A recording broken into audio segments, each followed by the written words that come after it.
It's nice to have these two in the same room, finally. The inspired by Gibson / signature Victoria and the Appetite Burst, for which I've already did a video, you can check it out.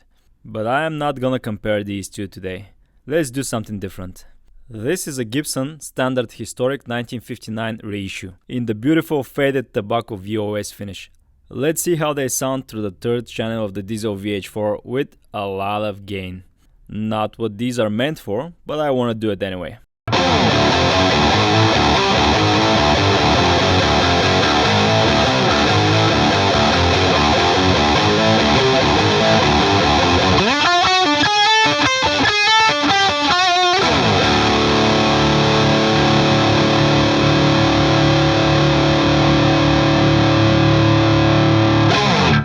Usually I'm able to hear even small differences because I listen to monitors, but in this case they sounded pretty similar.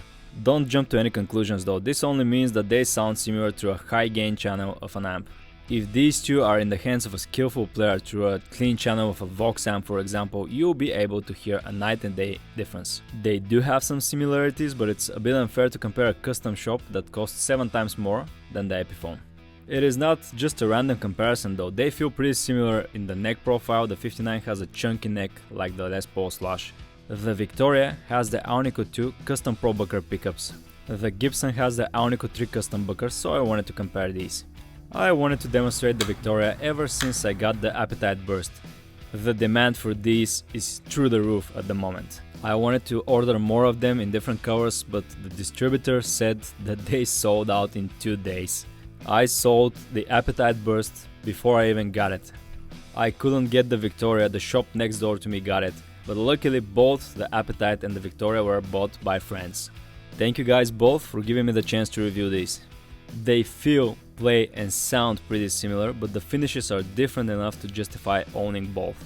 First I'm gonna tell you why it is called the Victoria, then I'm gonna compare it to the 1959 Historic VOS Standard. In the end of the video, I'm gonna tell you which Slash do I like more. The Victoria is part of the Slash collection, which by itself is part of the Inspired by Gibson collection. There are some truly cool guitars in the Inspired by Gibson collection, some of which I have already reviewed, like the original Designer Explorer in ebony and the Flying V in ebony. I'm gonna link those videos on screen now. Then there's the modern stuff, of which I've already reviewed the Epiphone Extura in black satin. I have to review the V as well because I didn't particularly like the Extura. Check out that video if you want. Then there are the Artist series, cool stuff like the Job on a Muscle Lazarus, the Cantrell Vino, the Noel Gallagher signature, the Matt Heafy that I really wanna try, the Kiss Electric Blue signature, and the Brendan Small Ghost Horse, which I've tried in person and I enjoyed even though I don't like Floyd Bridges. All the way down under the Artist series there's the Slash collection, which has a separate place in the website. It consists of 3 guitars, the Appetite Burst with multiple color selections, the Victoria and an acoustic. As you can see, the Victoria is not a color selection, it is a separate model. If you select the Appetite Burst, there are color variations, the Appetite Burst obviously, the Vermilion Burst, the Anaconda Burst and the November. The Victoria is a separate choice, it's not a color variation, and there are actual differences. This one has a carved hard maple cap, where the Appetite is not a solid finish like the Goldtop, it is a see-through, so you have a carved hard maple cap with AAA flame maple veneer. And now you know that. On to the story, why is it called the Victoria? Recently Gibson released a collection video for Slash. In it, he shows the Victoria, which is the latest model he based on a 57 dark black gold top. Slash had a dark black gold top around the late 80s and used it extensively throughout the Use Your Illusion tour for songs like Sweet Child of Mine, Estranged, all of them he calls songs with creamy solos. Unfortunately, that gold top got stolen at some point and it was never recovered. It is named Victoria after the girl responsible for Slash's house robbery. That's an interesting way to remember to stay away from gold diggers with a gold top. Now you know why it's called the Victoria. It's a pretty cool video, be sure to check it out. It's 1 hour long and it showcases some of Slash's amazing guitars. Gibson released 2 versions as usual, the Gibson /Victoria and the Epiphone /Victoria. And if you go to the Gibson official website, you are welcomed by the collection / this includes a book with a lot of photos, a video, amazing stuff. It is a bit pricey, but if you're a fan of Slash, you definitely have to get this. And if you scroll all the way down, Slash related products, you have the Slash Victoria Les Paul Standard Goldtop Gibson. Here are the specs for it. It costs $3,200 and it is simply amazing. Obviously the Gibson is gonna be better, but at $3,200 it better be. It's 3 times the price of the Epiphone. I wanna run through the specs just so I have them in a video for later comparisons. Here is the affordable version, the Epiphone / Victoria, which is still not cheap at $1,000, but it's worth every dollar. Here is the official listing, and I'm gonna run through the specs: body, neck, hardware, electronics, and others. Now let's go through these in person. The Victoria specs: we have a 2-piece mahogany body, hard maple top, probably 2 pieces again. Mahogany neck with a set neck construction, Indian laurel fingerboard, 24.75-inch scale length, 12-inch radius, 22 jumbo frets. Pearloid parallelogram inlays, that's a tongue twister. Epiphone Vintage Deluxe tuners, a set of custom probuckers with Alnico 2 magnets specially made for the Slash signature. The bridge and tailpiece are Epiphone lock tone. We got the gold top hats, underneath them there are 500K CTA spots, orange drops inspired by Gibson electronics and the headstock. Here's a look of the pickup cavities, same as the Appetite Burst, it has an R in the rhythm or neck position. No shielding paint, same gold paint as the top, it has some markings in Chinese that I don't understand. The routing for the 3-way switch and the pickup, and some weird marking resembling N, I think it's a Chinese symbol or something. No gold paint for the bridge pickup cavity, because here we have the QR sticker that we see on a lot of Epiphones, made of the 25th of September 2021. Also in here we can have a better look at the hard maple top. You see the seam line connecting the mahogany and the hard maple? Here is the continuation of the routing for the pickups and a 3-way switch going to the back-end electronics. Here's a better look at the lines separating the mahogany body and the hard maple top. These are the same custom probuckers that I saw in the Appetite Burst. They have all the attributes, designed by Epiphone USA, the compliance stickers, the date, and the sticker with the designation. PBC stands for Probucker Custom, HO stands for Humbucker Open, N stands for the neck position, C2 probably to conductor. Open coil, not a zebra with a slanted cream pickup ring. Same goes for the bridge position, PBC Probucker Custom, HO Humbucker Open, bridge position to conductor.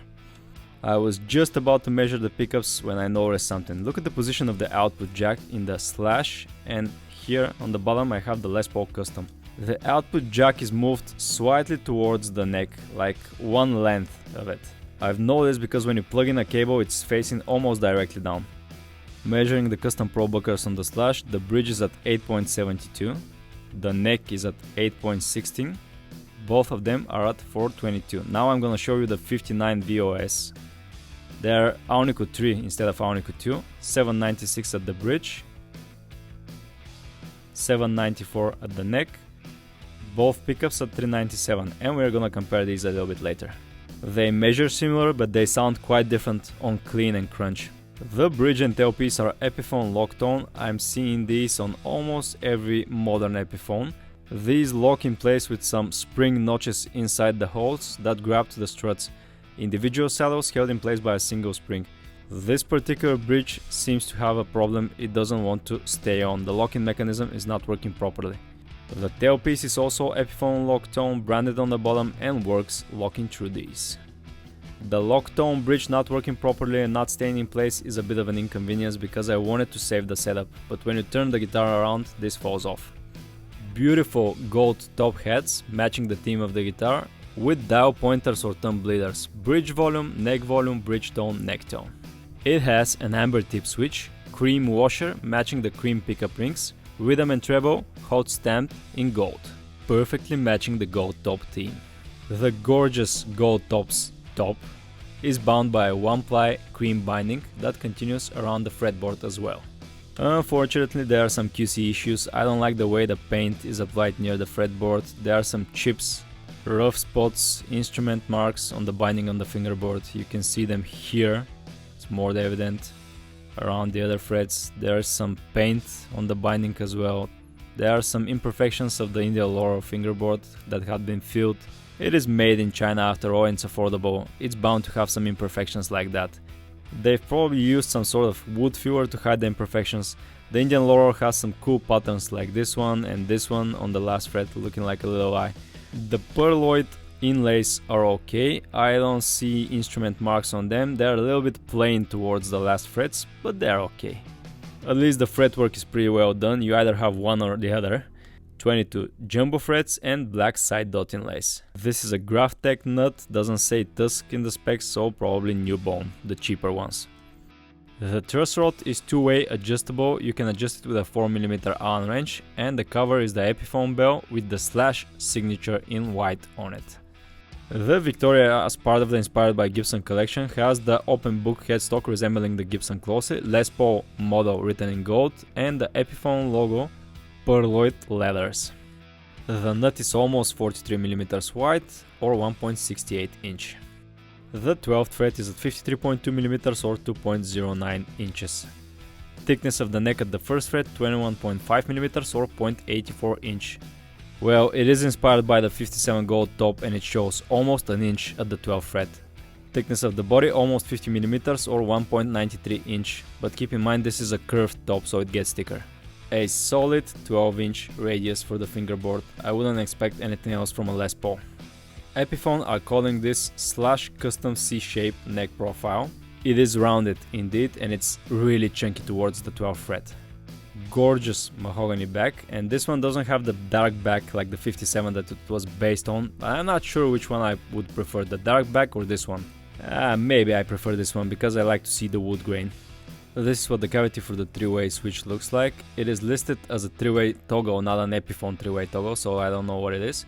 This is the electronics compartment. Inspired by Gibson Electronics 500K CTS pods quick connect system for the pickups and orange drops.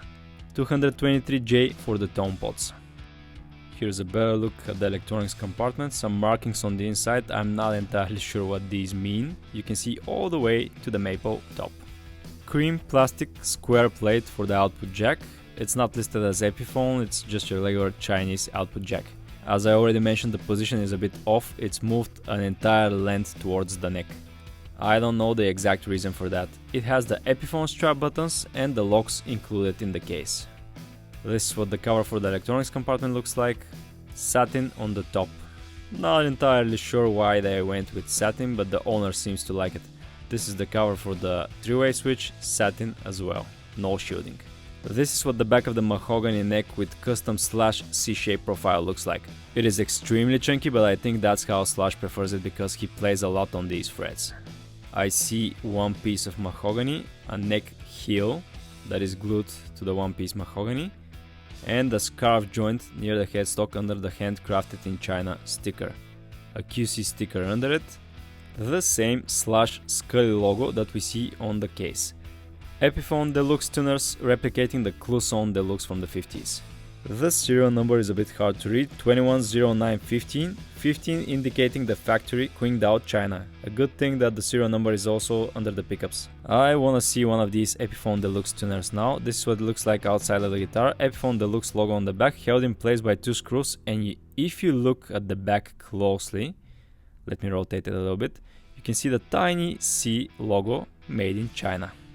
Finally, one of the few guitars that I'm gonna set to my own personal preferences. I play with 946 Elixir Nanowebs. Not only that they are long lasting, but they feel pretty soft to the fingers. Usually when I do the reviews, I play with whatever the owner prefers, 10s, 11s, 12s, 13s.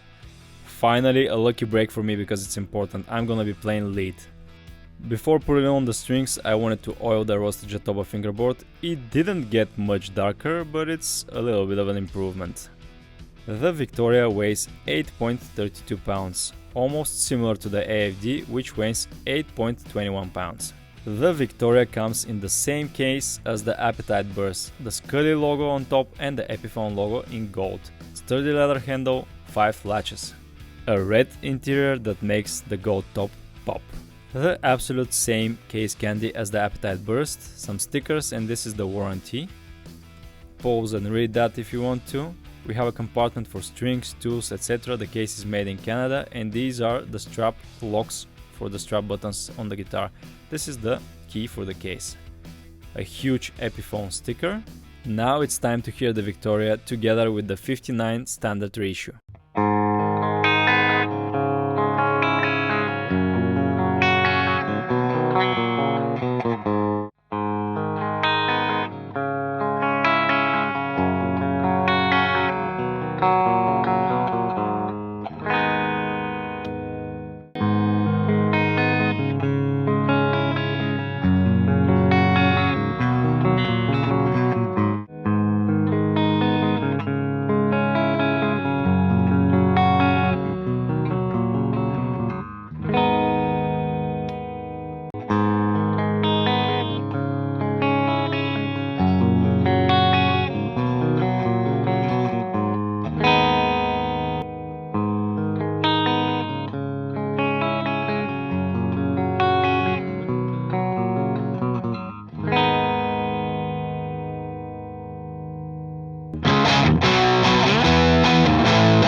Well, there you go. These are both great for different reasons. As a matter of fact, if you are gonna be playing through an affordable high gain amp or affordable processor, you're better off with the Epiphone. A direct comparison between the Gibson Victoria and the Epiphone Victoria would be interesting. I might do something like that down along the way. What I can say with certainty in the moment after testing the Appetite Burst and the Victoria is that I like both of them. If you do a proper setup, they play amazingly. I like the sound of the Alnico 2 custom ProBuckers, but as you probably noticed in the demo, they could have been a little bit creamier. The neck pickup of the 59 Standard sounded way more creamier in crunch. Regardless of that, whichever one you choose, the Appetite Burst or the Victoria, you cannot go wrong. These are both amazing and they're great value for money. For the price you get a hardshell case with the Slash logo on it, you get strap locks, the full deal. I said this before and I'm gonna say it again, do not underestimate the amp for these guitars. You need a good creamy sounding Fender, Marshall or Vox to get the best out of one of these.